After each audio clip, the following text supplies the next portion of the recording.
I think Once Upon a Time in America is one of the most beautiful films to look at, probably the most beautifully shot film of the 60 or 70 I've done that I've ever been in. It's exquisite. Every shot, to me, is a painting. Even the poster is a painting. It's gorgeous with the little boys with the bridge behind them.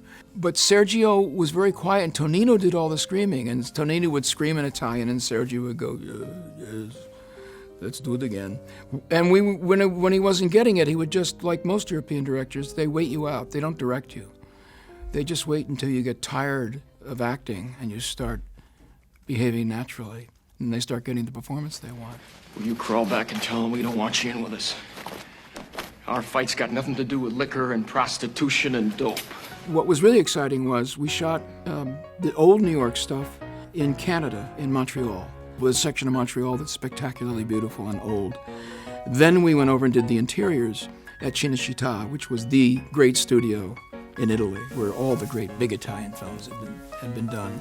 For me, just starting out, I think it was like my fourth or fifth film, it was really exciting to be living in Rome and staying in a hotel and being driven out to this studio, which was really the history of Italian film.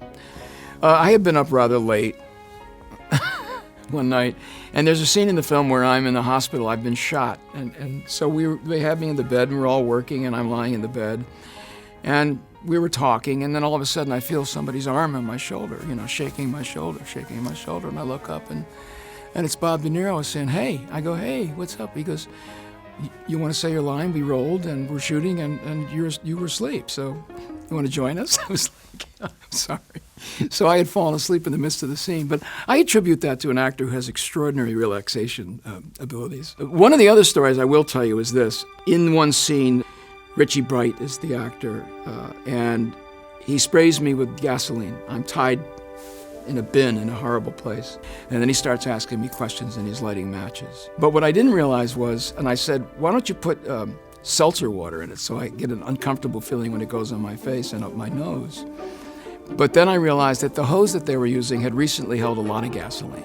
I got very nervous when Richie was lighting the matches because I thought there's so much gas in this stuff that this thing could light up. So I was like, don't throw the matches on me just in case. It's funny because people say, what are your favorite films? And although I play a small role in it, it's always one of the top three I mentioned, films that I'm proud to have been a part of.